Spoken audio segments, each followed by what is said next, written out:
You're listening to the Archaeology Podcast Network.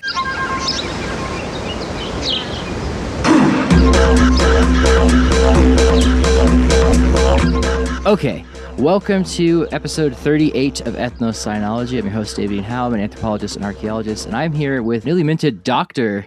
Well, I guess you were a doctor last time, but either way, Dr. Alyce Cannon, expert in classical canine studies and the classical world, and also my favorite Australian friend. So how are you doing, by the way, Alyce? G'day, I'm good. I'm always putting on my best Australian accent for you. And I'm glad that I'm your favorite Australian. Most people say, especially now with like Euphoria and stuff, everyone says like Jacob Elordi or like Margot Robbie. But I'm glad that I'm your favorite Aussie. That's good for me. That makes me feel good. Yeah. I won't tell Maddie McAllister that. But thank you. What's that? Sorry. It makes me feel good at 8:45 in the morning. Oh, right. Yeah, you're in tomorrow. It's 4:46 p.m. here in the mountains. Yeah. Pretty cool. I also always forget like Margot Robbie and Chris Hemsworth and all them are Australian because they always play Americans. So I'm like, oh. And then you hear them speak in Australian, you're like, whoa. I know. I was just watching all of the like extended versions of The Lord of the Rings last week. Oh, yeah. And there's just so many Aussies and Kiwis in it, which makes sense because Peter Jackson's from New Zealand and stuff. But like the whole cast, there's basically, I think there's maybe like 2 or 3 Americans in it. So I think just Elijah Wood. And Sean Astin. And Viggo Mortensen. Oh, yeah. So definitely American. Frodo and Sam. And yeah, Viggo, but he's like he lived in Argentina and he's like Danish. That's right. He speaks Spanish like fluently. That explains why he's very good looking. He's beautiful. The guy who plays Jaime Lannister as well, Nikolai Coster-Waldau. Yeah, extremely handsome man, also Danish. Yeah. Something going on there. Literally, though, he looks like it. So today, though, we're going to talk about dogs in popular media and culture and stuff. But I wanted to preface it with just let the audience know, because you've been on twice now. But last time we chatted, we were talking about dogs in the ancient classical world. Can you tell me a little bit about your research and what you were doing there? Because I just think it's fascinating. Yeah. So I think when we last spoke, we're talking a lot about like dogs in war and like different breeds or types of dogs that were around, especially in like the classical Athenian period.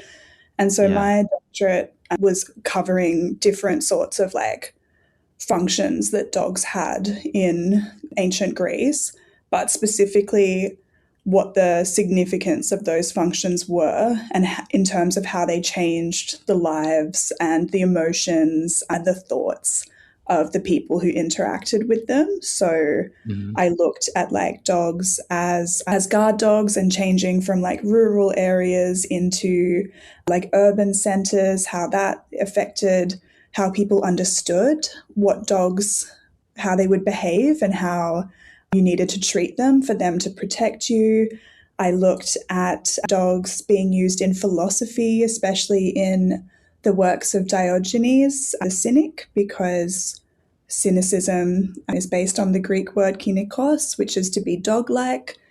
And so I looked at how like behaving like a dog and playing the dog was a part of like living his philosophy in public as opposed to just talking about it with small groups of students. So like demonstrating what his dog-like lifestyle would be.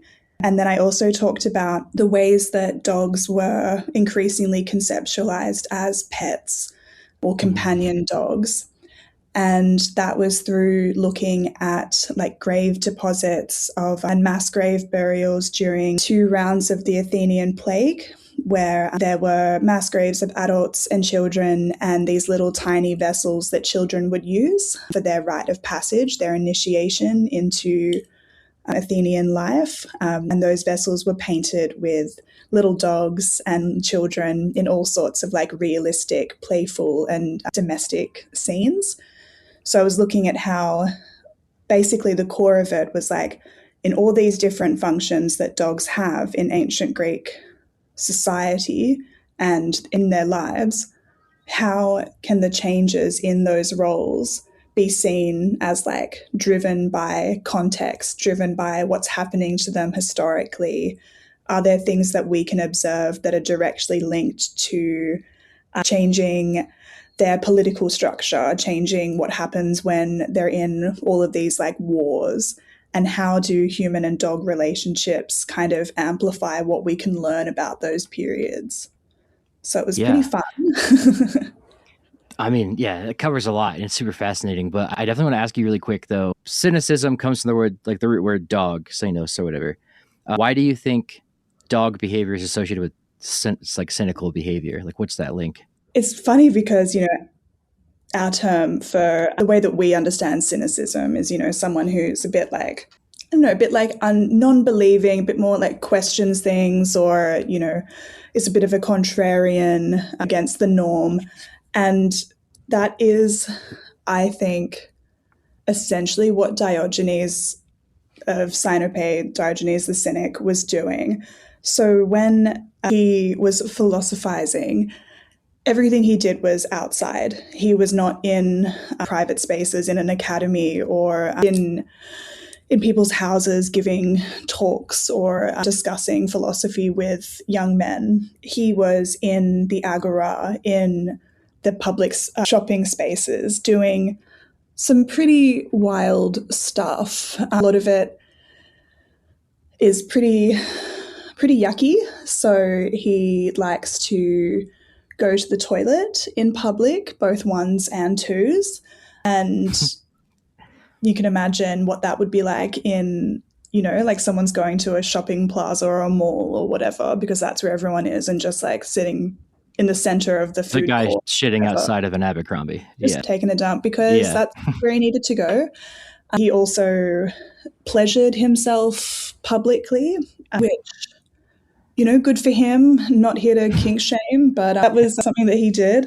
And he was also known probably the most, not just for his debauched antics, but for the way that he would like argue with people in public. So he was kind of like, in The Simpsons, like there's the newspaper clipping of Grandpa and it's like old man yells at cloud. Yeah. Diogenes kind of reminds me a bit of that, in that he would just kind of argue about anything, except he was so witty. Like there was nothing that you could say to him that he could not be offended. He could never be hurt, and he would always be able to turn what you said bad about him as something that was really a critique on you.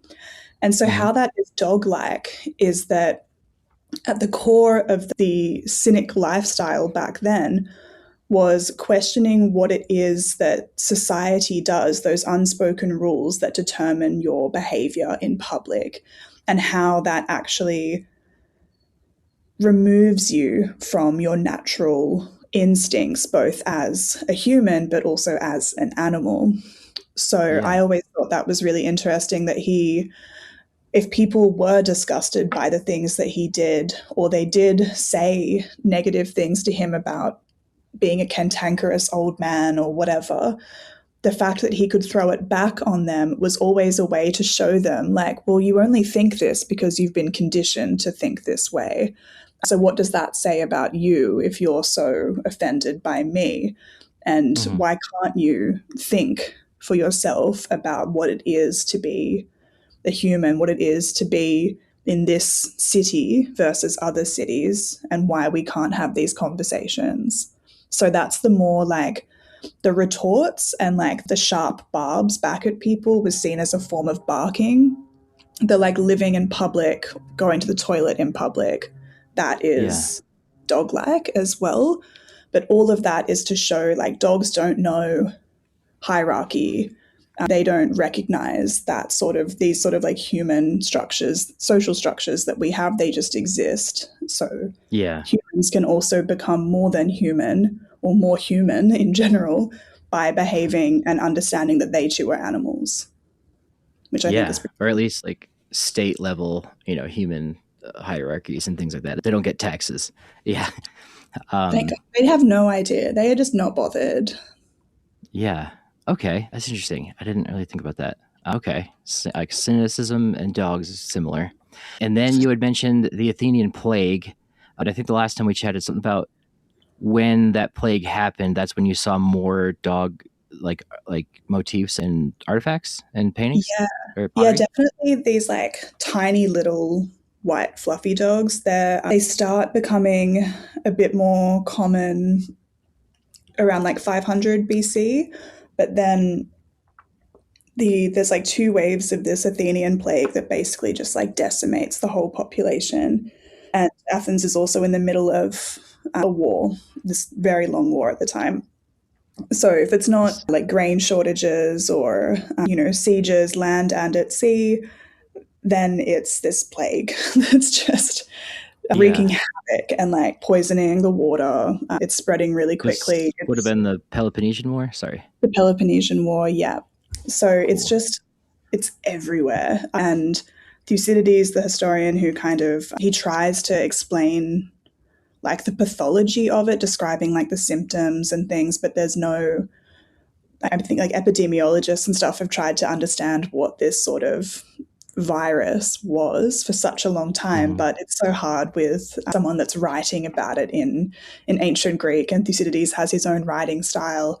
So it's hard to know like what is accurate, what's not. But also lots of people might have different types of symptoms and prevalence of symptoms at different times.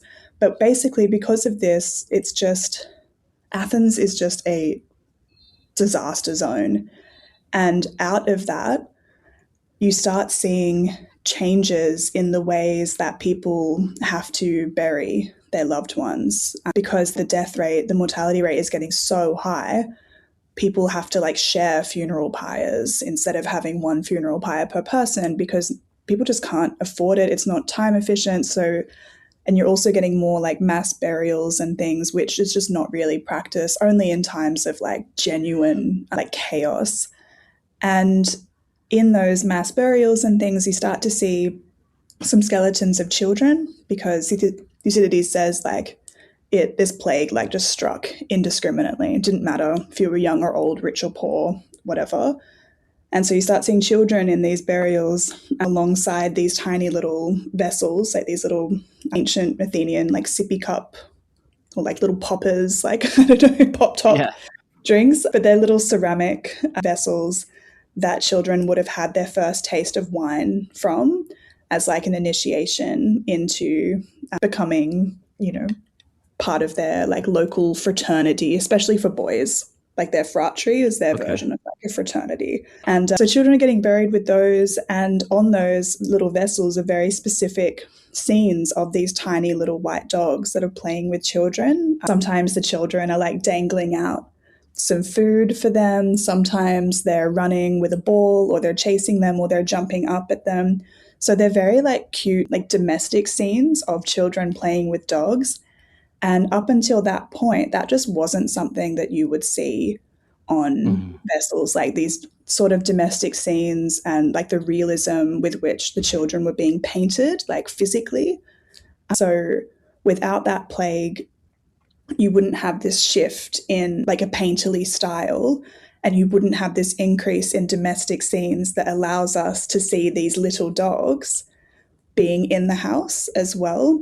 So it's kind of a way, it kind of embodies my approach to dogs in history anyway, where it's like you can see from these historical moments how the relationship changed, and then how it changed in terms of how it was represented. So if you didn't have that historical causation, you wouldn't know that this relationship existed, and vice versa. So like how humans and dogs throughout history impact one another and what we can learn from it, and how people also consumed like these images of dogs. Like people clearly wanted these dogs like on these vessels. They wanted to go and see plays where people were being portrayed as dogs, and they wanted to see dogs on murals as part of their like the media that they consumed at the time.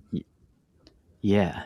I mean, I'm so jealous, one, because we just have bones and stones here. Like I guess there's some Mississippian pottery with dogs on it and stuff like that. But earlier on it's hunter-gatherer societies, there's nothing. So we just have to interpret it through bones and genetics and assume the dogs are there. But to see it painted on that is like just so cool. But also, Not to say it's like COVID dogs, like they all got dogs during the plague or something like that. But like, do you think it's a psychopomp thing where they're putting like the dogs associated with the dying children? Or is it just that the dogs, it shows merriment and joy in the kids' lives and that's why it's on there? Oh, look, like with all pottery, painted pottery, you could interpret it in so many different ways. And dogs definitely, like obviously through like Cerberus and guard dogs, they were definitely associated with the underworld and transitioning from life to death.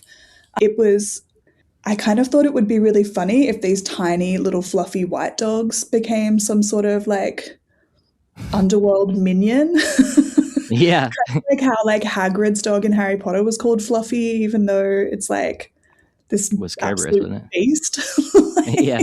So I remember thinking, yes, of course there's the dogs and mortality and the underworld links, but those dogs are generally like these sort of hybrid, like Cerberus forms, like multi-headed and things, or they're the big, like Molossus, like Mastiff type dogs. So yeah, a little fluffy white dog could be a cool little psychopomp. And it might very well have been that, like the kiddies version, like a baby puppy Cerberus vibe. Yeah. But it's hard to tell. It's just all we can say is that at this time, this shift in iconography happened that happened to like occur at the same time as these plagues and all these kids dying. And if anything, I feel like it shows a shift in what people were interested in having these vessels for, especially because they were intended for this like very specific ritual called the Anthesteria, which would happen in February. And it was like a 3-day festival of like opening new wine vats. And it was also very associated with like purging the souls of the dead. Like they would kind of wander around the city at night and then be flushed out as the new wine jugs and vats were being opened.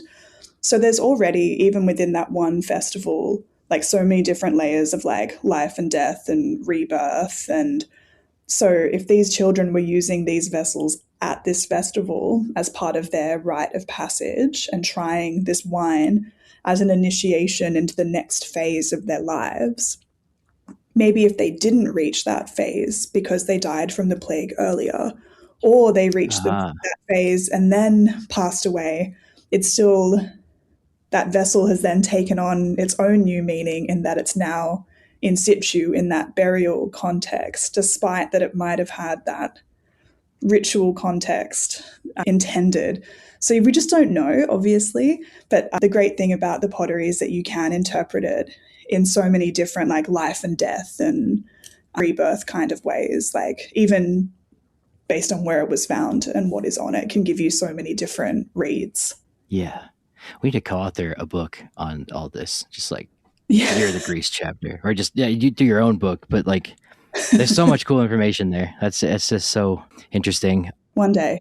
Well, any day for you. I think you got tons of knowledge on this stuff. But we had talked earlier and before about Argos and like dogs, popular dogs in history. That's probably the most famous dog in ancient history that I could think of after the statues you'd see, or I guess Cerberus and Anubis. But with that, I would like to dive into that, but let's do a quick commercial break really quick, and we'll be right back.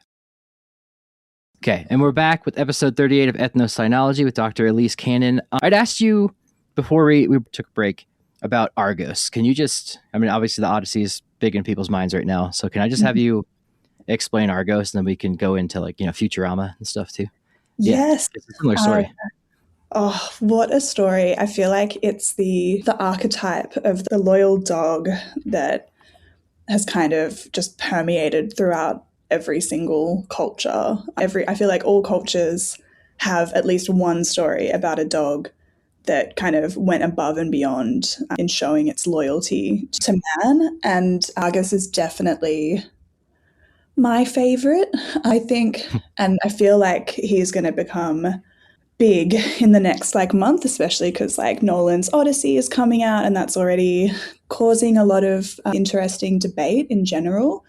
But I watched the trailer and I was really excited to see that there were 2 little cut scenes of a dog. One was as a puppy.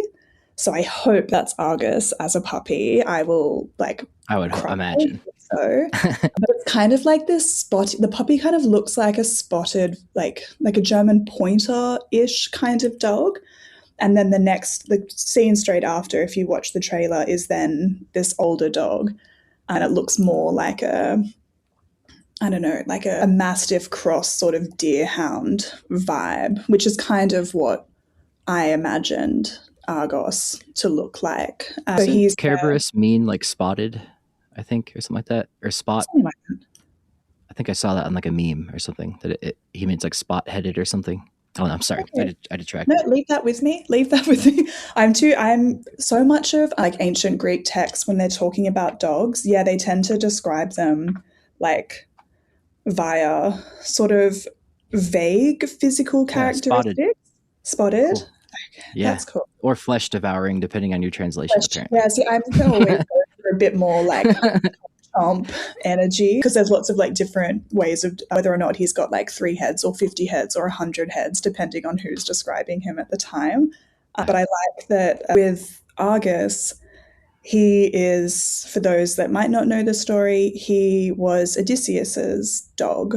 That sounded strange, Odysseus's. My Australian accent is just not good never been good with the Greek in general, ancient or modern. So what happens is that Argos originally is Odysseus's like little puppy. And so in Homer's The Odyssey, there is, I think, about 40 or so lines of this epic dedicated to sort of this like biography of Argus, the dog. And it occurs quite late in the work because it's when Odysseus has finally arrived back in Ithaca. And so he's in disguise because Ithaca has been overrun by all the potential suitors of his wife Penelope. And so Odysseus kind of has to sneak in order that they don't kill him on sight to try and take his throne. And so he's waking up with this farmer Eumaeus, and he sees this dog kind of on the outskirts of the castle, of the palace, laying in a pile of dung. And he's covered in flies and ticks, and he's clearly a really old dog. And Odysseus asks Eumaeus, the farmer who's leading him in, who is this dog? Like, why is he out here covered in feces, and why does he look so awful? And Eumaeus says that this was once the dog, this is Argos, like the stout, the strong-hearted, like the loyal. He was once the dog of Odysseus, and the whole town would like see how fast he would run, how amazing he was at catching rabbits, and he was the best of all dogs. But now no one looks after him anymore, and it's been 20 years and he's just sitting here. And Odysseus is really like taken by this because it kind of becomes this like metaphor for everything that he left behind and how long he's been away and what's happened to Ithaca without him there. It's become like the once most beautiful and most effective hunting dog has now become a mess, so neglected, so unloved, just like the people and his household is now. And so because Odysseus is cloaked, no one knows who he is. So if he reveals himself to his dog, chances are someone will recognize that it's him. And so it's really sad. I always get a bit emotional. And I think even in the movie, it's going to make me, like, I'm going to watch the Odyssey at the cinema and I'm probably going to cry like a baby, not at anything else, just at the dog. Because what happens is that Argos is 20 years old, so he is ancient. He has seen some stuff. And the only thing that's kept him alive is like waiting in the hope that he will see Odysseus again. And even though Odysseus is in disguise, Argus still knows that it's him. And the way it's described is that he flattens his ears and he wags his tail. So clearly he recognizes him. And Odysseus starts to well up, but he knows that he can't engage with him. And so he walks past. And then Argos puts his head down and he dies. So big bummer. It is absolutely brutal, but for me, it says so much about what was happening to Ithaca. But also, if we think about how these poems, how these epics were actually performed, they weren't performed in one long go, right? Because they're epics. So you would have these traveling bards going around to all different communities in Greece and singing songs from these epic cycles, like from these myths. And so that Argos scene is one of those, of the Odysseus like returning, the homecoming. And I can't even imagine, like, for the people who would be sitting around listening to this part of the epic put to music, you'd be so like sad. Yeah, in the Bronze Age, like so long ago. Like, imagine you're having a bit of a drinking party and someone's like, oh, I'm going to sing about that dog that died. You'd be like, oh, damn, I guess it, last drinks. Like, I better go home. It also tells you, like, what people wanted to have, what they wanted to listen to, because you imagine it like, oh, tell us the story, sing us the story of Odysseus seeing Argos, like sing us the story of Odysseus and Circe together, and the bard would, invoke the muse and then sing about this story. Like, people wanted to know this stuff, and they were able, I think, to conceptualize what Argos meant for the whole story of the Odyssey as being this sort of culmination of what the journey actually meant for the city itself and for Odysseus's household. So I'm keen to see how it plays out in the film, because I saw the Ralph Fiennes film The Return, it's Odysseus returning. It's just that book, and I loved it. I thought it was excellent. But the dog Argos is just in it for, I don't know, about 15 seconds. And I was in the movies. I was the only person at the cinema.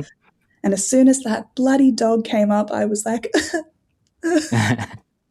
yeah, I didn't see that one, but I remember, I think you posted a clip about it, but yeah, it's Ralph Fiennes that he's talking to the dog at the end. I would also be sad too. And I go to the theater by myself a lot. It's way more fun. And like, you just, middle of the day, it's just you enjoying the movie. But what I was going to say is I open up my classical world chapter with Argos, because like, it's probably the most recognizable dog, and like obviously Anubis too. But I found it fun, or not fun. I found it interesting, I should say, and sad that, like, so the whole theme of the book is dogs are, tie us to nature, but they're also like death symbols in a way, like with Anubis and Cerberus and all that.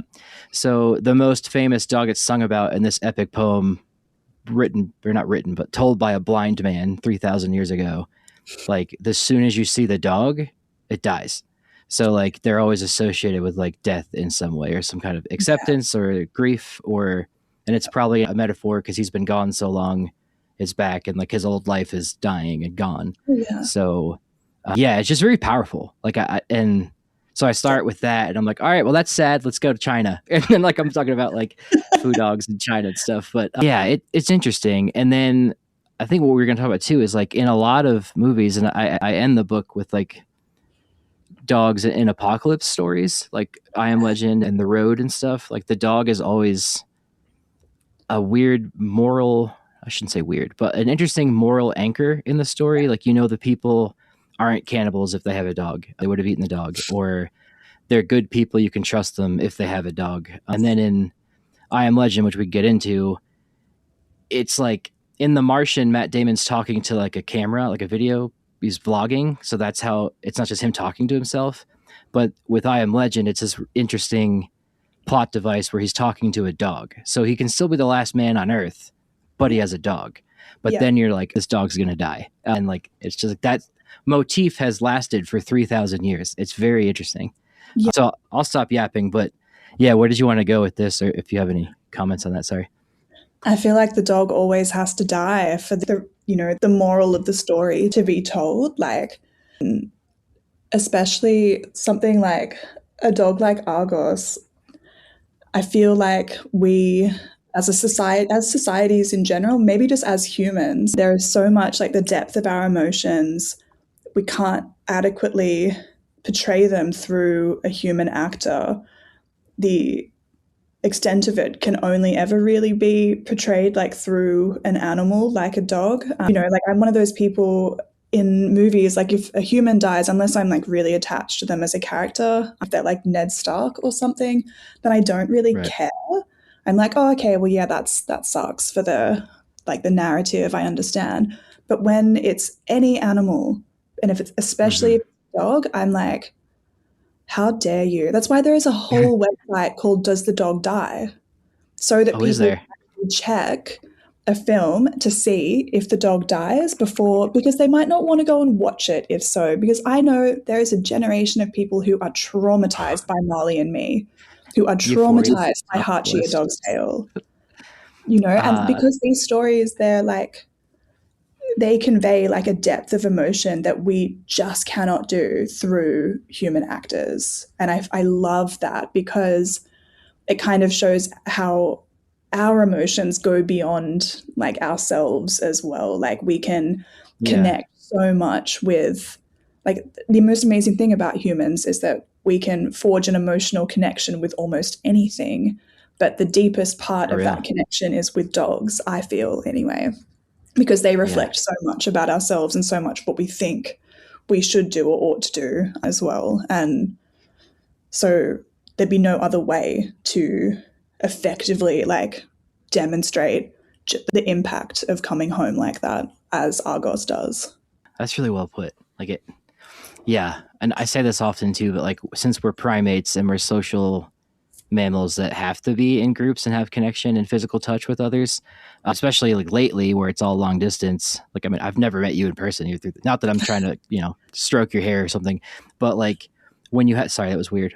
But when you have a dog, it's like you have a physical animal that you can touch and groom and pet and do that with, or even if you're, say, in a long distance relationship, or even if you're, you live in separate houses and you're just calling on the phone at the end of the day, you're still talking over the phone, but a dog is 2D, like, or 3D. It's always here. You can't talk to it through a phone. You have to physically touch it and give it food, and it anchors you in that sense. And it's very interesting. I feel like the nonverbal aspects of it are really important in terms of, yes, like we have words that we use to communicate certain commands and things, or sometimes I'm baby talking like my friends' dogs and stuff because I want it to give me kisses, and it will know by the like pitch of my voice, like, or how close my face is to it, that I want kisses. And they have their own way of communicating with us, but it's not this equalized form of language that we can use to communicate. I often wish, like my friends' dogs had phones so I could text them and like see what they're up to and stuff. Yeah, what's up? But I feel like because there's that gap, that makes the nonverbal, like, emotional impacts of the relationship so much stronger. And I think that's why we can convey that depth of emotion, because it's not words, it's just pure emotion through animals, which anyone can feel. Like, if you have a heart, you will feel it. You don't have to articulate it verbally, you can just feel it. And I think that's a nice way, and that's something that animals do bring out in people that can't be like rationalized away with words. Yeah, not precisely. And like and this is just for me because I'm odd, but like I'm very extroverted at times. I'm like, whatever that the third tier of that is, where I'm not introverted or extroverted, but I'm selective with it. Same. Because podcast, and I talk all day, but then when I'm not doing that, I'm just like quiet and by myself, and that's my, like, I don't want to mess with. But that said, if I'm at a party, I'm able to talk to people. And when I was younger, I was very socially awkward. Now I can talk to people, and that's fine. But if there is a dog there, I gun for the dog, because not only is it a conversation starter, and you could be like, oh, like, what kind of dog? How'd you get him? Blah, blah, blah. But like, it's just immediately something that I can socialize with. I understand it. I don't know these people's backgrounds, but I know how to talk to this dog. And then absolutely, I think that's pretty cross-cultural for people. Yeah.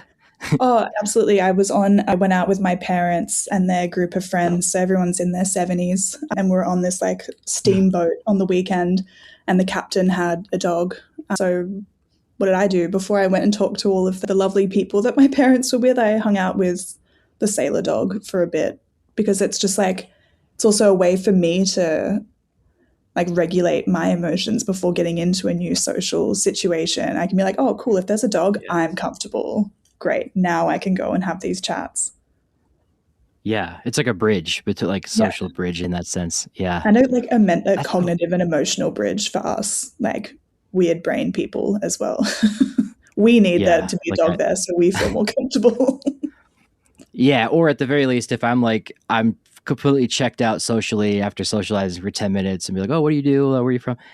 I go right to the dog because it's just like a recharge and like, all right, I'm going to hang out with the dog. Okay, so we'll do a commercial break here, but when we get back, we'll talk about more dogs in popular media. But I'm loving this combo. This is cool. All right, we'll be right back with a commercial break.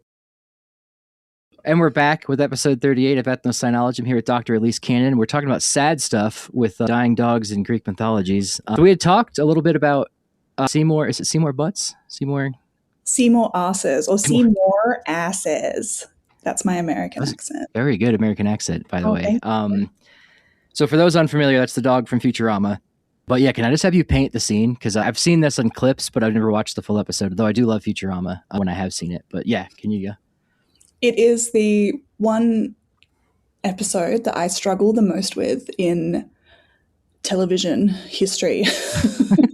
I watch a lot of like really intense stuff, and there's a lot of like memorable deaths in every show that I've ever watched, but Seymour asses just destroyed me. That sounds like really inappropriate, but it's a dog. No. Emotionally, so in Futurama, he is Fry's dog in the 1990s.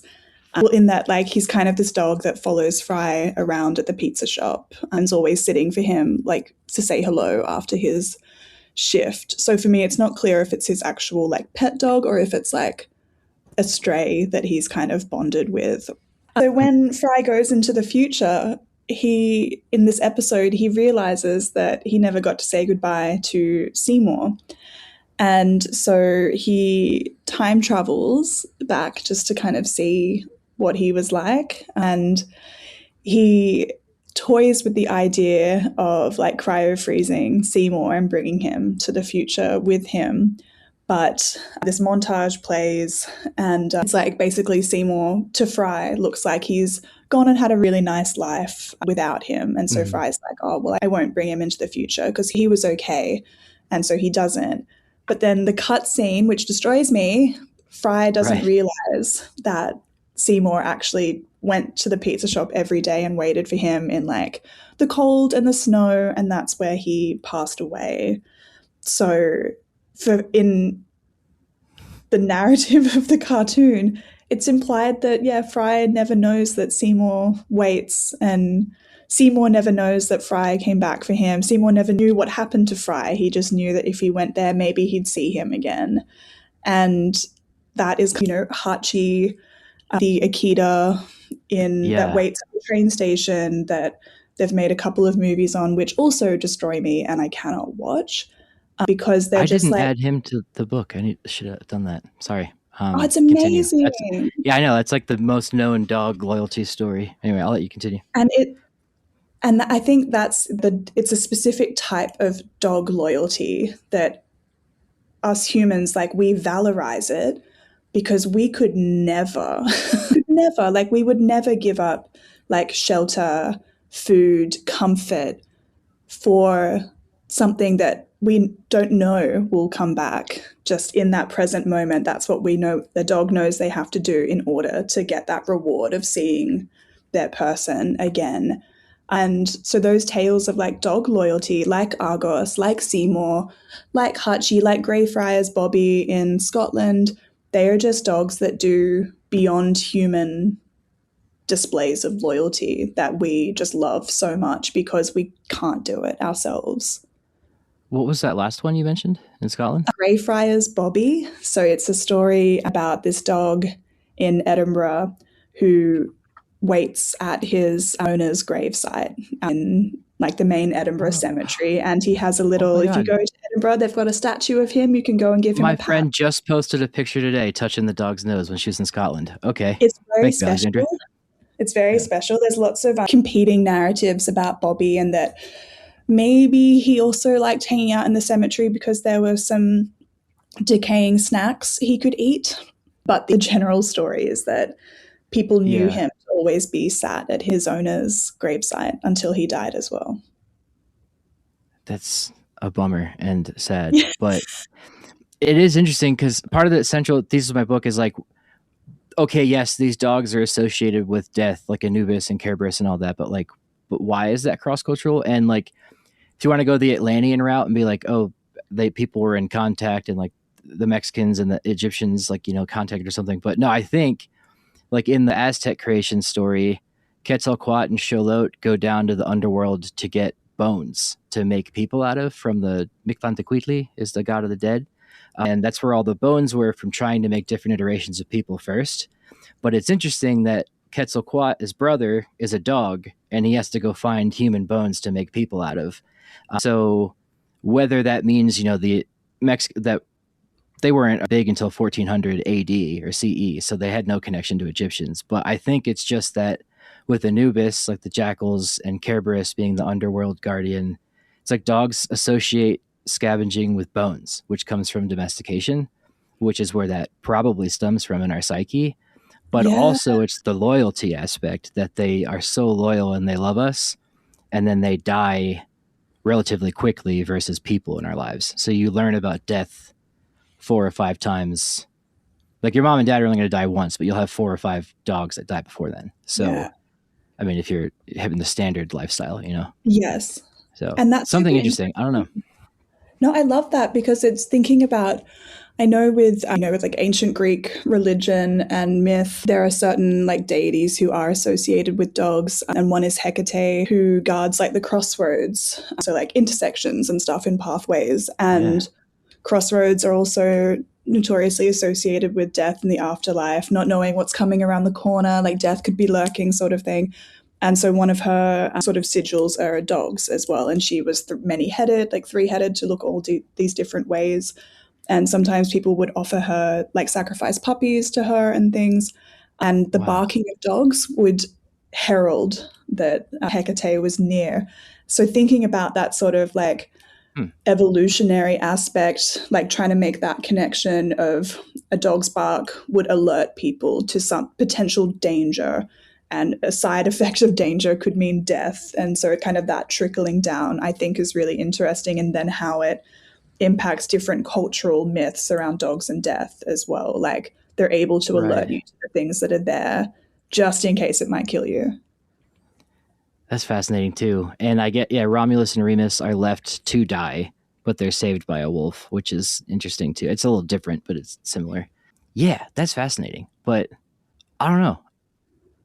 I don't know the answer to what it is, but like I guess you found that too. Oh, there's so many like canine associations with death from, like heralding, like signifying death or carrying like souls to the underworld or dragging souls to the underworld. And then with Cerberus guarding the gates of the underworld so they can't leave, to also the idea that a dog could be like your guardian on that journey as well, like your companion as like a comfort on the way, I think is really interesting. Familiar. Yeah, familiar. That's a nice way of putting it. Like something that makes it easier to bear while alive and dying, or with the prospect of dying, knowing that you'll be accompanied on that unknown journey, I think is very cool as well by something that is known to you. So it might be a part of the reason those little white dogs are on the pottery with the children. That's so cool. Exactly. And it's a cute one too. It is a cute one. Did you watch Lost? I feel like we've talked about this. I've watched a couple of seasons, but not enough. I'm going to spoil it because it's been out for 10 years, 20 years now. Yeah, but the opening scene of the show, Dr. Jack wakes up in the jungle after the plane crash, and the first thing he sees is Vincent barking, the dog. It comes and wakes him up. And the last episode of the show is Jack dying in that same spot in the jungle and his eyes close. And as he's dying, Vincent runs up and lays next to him as he dies. And that's what breaks me. I might cry thinking about it. But for all the hate Lost got for its crazy writing, that was poetic as hell. And I loved that. Sorry. And like, those sorts of relationships are poetic. Like for me, they're never cheesy. They're always like, they're bringing some sort of like closure. Like like Sam or Samantha in I Am Legend we were going to talk about as well. Like, that dog is the whole point of that movie for me, because she conveys every single aspect of civilization that's been lost. She's his only, like Neville, like Will Smith's only contact. She's the only thing that gives him like a sense that he is still human. And when he, spoiler alert as well, when she must die, it literally drives him to madness, because then that closes off like his actions to end the film, because without her death it just wouldn't have happened that way. And with her death is the death of like any last like tie that he had to this like mortal civilized space that he called in his past. Like she's the film, and she's called like I Am Sam, but without Sean Penn going full. I was just about to say that. Yeah.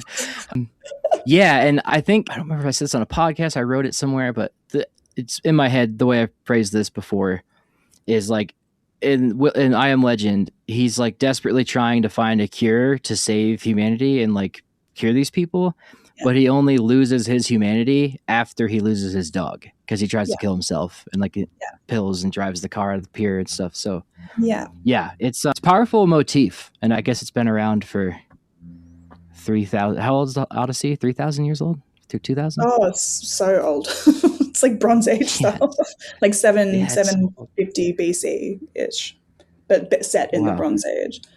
But I think that's the like something that I always try and come back to in my studies and in my research, as it is like, what is it about dogs that are technically like more than human, and how do we emotionally like process that, and how do we represent that, how do we consume that, and what does that say about us if we can't have human characters that convey that depth of emotion? It shows that we have it, but it just can't effectively be portrayed in any other way than this dog. And that's evolutionary, and like that shows like joint domestication, all the sorts of things that you and I, you know, we sink our teeth into daily, but it just appears in so many different ways and aspects that you don't expect where you don't expect to see dogs. Like I'm always really impressed when I see dogs in like politics and stuff, because you're a more humane politician if you have a dog, or a dog in the White House. If you don't have a dog, then it's like, what's going on? Like, are you okay? Like, are you a psychopath? What does that mean about our democracy? And so they're kind of like, these dogs are like a litmus test for how much of a human, how much capacity for empathy and feeling that you actually have if you can be kind to a dog, and a dog will live with you and love you as well. That's a great point, because Trump doesn't have a dog, but the previous Obama's, Biden's dog's bit everybody. But Obama had a dog, Bush had a dog. Major, that was right. It's the first one in over 100 years not to have any sort of pet in the White House. Is it really 100 years? Yes. That's wild. Yes. I gave a paper on this very topic. Oh, that's interesting. Well, I was going to bring up too, like Putin, I remember he brought his dog to like to intimidate Angela Merkel. So you can use dogs in that sense too, but that's sociopathic behavior, I think. But don't kill the Putin. Yeah, that's the dog as an extension of his personality. Right, but it does. If I like that Irish president, I think I forget his name. Yes. He has this dog everywhere. He has what, like a Bernese mountain dog, or had a Bernese mountain dog? Yeah, the black and white one. Yeah, and it's also, I think, like the type of dog that people have is really interesting, which is why like I want to write this book about like different historical moments, like through these famous dogs, like Checkers and Nixon, amazing. And like what Checkers brought about. Oh yeah, Checkers and Watergate, that's a whole thing. The dog that helped bring down a presidency. But they're, especially with like political readers, you need to get onto Checkers, the dog, and learn a bit about Checkers. Out too. Definitely write this book. Yeah. Because they're so fascinating, and there's so much you can learn about people by like the dogs that they have, or the dogs that they don't have. I remember when I was doing some research on, I'm writing this paper at the moment, and I was giving some talks on parallels between Athenian demagogues and how demagogues in today's society are presented by the media and things. And Trump is always an interesting example that historians will bring up and political commentators will bring up as being like, well, he doesn't have a dog. So what does that mean about him? And I think it's like, you know, when a politician, like they should be married and have kids for them to be taken like, oh, you're a family man sort of thing. And if you're a woman that's unmarried in politics, like what does that say about you?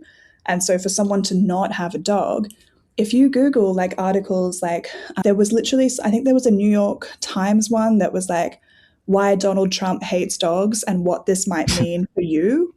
Fascinating, because and the absence of the presence of a dog is taken to mean something. Like, so there's so much cool stuff that I think we pathologize and diagnose people based on the kind of dog or the kind of not dogs that they have and why. Yeah. And even if he doesn't like them, or it's like, you know, if it's a sociopath or not or whatever, like it's still breaking with tradition in a sense too, which it still would take me off. Like a president should have a dog. Yeah. Yeah, it's fascinating. It's fascinating. And some people just don't like dogs, or they have, you know, the fear of dogs, and that's okay. When they just actively dislike them, I'm very curious, because we know that, what that can mean, like diagnostically. Yeah. It's rare that I meet a person that's like, I don't like dogs. Like I can't think of the last person I've met that has said that, but you can tell when people are afraid of them or don't like them. Yeah, and that's okay. You might have had a traumatic experience or something. Like that's totally fair. And honestly, sometimes I was going different some dogs are really scary. Yeah, my dog was for sure. He scared a lot of people. But yeah, okay. Well, we need to wrap, but yes, I think you had a great closing statement, and then I interjected. But anything you want to close with? Any other ancient Greek stories or anything like that? Or where can people find you? I think, because I've been thinking a lot about a lot of the discourse that's happening around like the Odyssey as a film in general, and the casting choices and things. And yeah, Matt Damon's not Greek, so stop complaining. I have fallen prey to some trolling with my own work and stuff, and that's okay. I'm always happy to have a chat with people about stuff, but I draw the line at just like, if you haven't read it, you need to or even just like read an abridged version. I don't know. I would rather we have a conversation based on whether or not you've engaged with the text that the film is being adapted from, before just deciding that because people look a certain way, they can't be in the film. Mm-hmm. And I feel like that is something that I feel like this is so much more prevalent now than it was like 20, 30 years ago in general. Like no one had a problem that Russell Crowe was an Aussie playing Decimus and he couldn't even pronounce his surname correctly, like in the actual cut.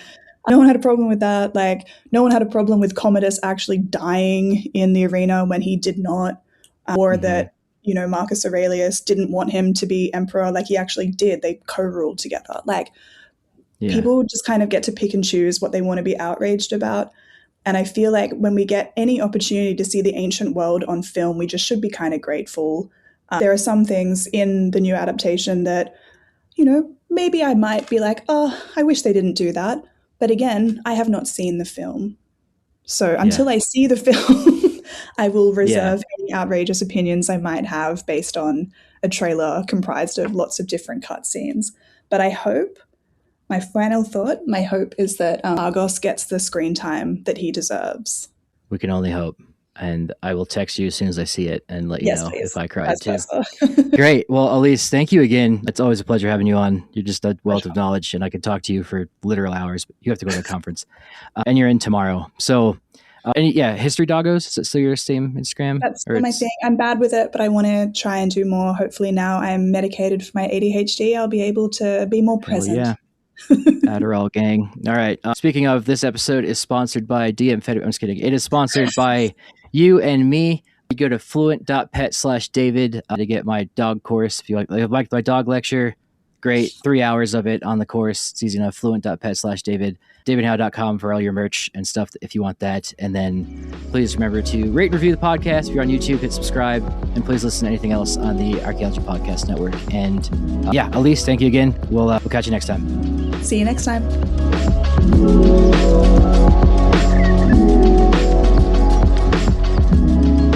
Thanks Thanks for listening to this podcast. The Archaeology Podcast Network's chief editor is Rachel Roden. Our executive producer is Ashley Airy. Our social media and newsletter coordinator is Matilda Siebrecht. The APN was founded by Chris Webster and Tristan Boyle on December 1st, 2014. We're supported by our amazing podcast hosts, many volunteers, and listeners like you. Check out membership at www.archpodnet.com/members. This has been a presentation of the Archaeology Podcast Network. Visit us on the web for show notes and other podcasts at www.archpodnet.com. Contact us at chris@archaeologypodcastnetwork.com.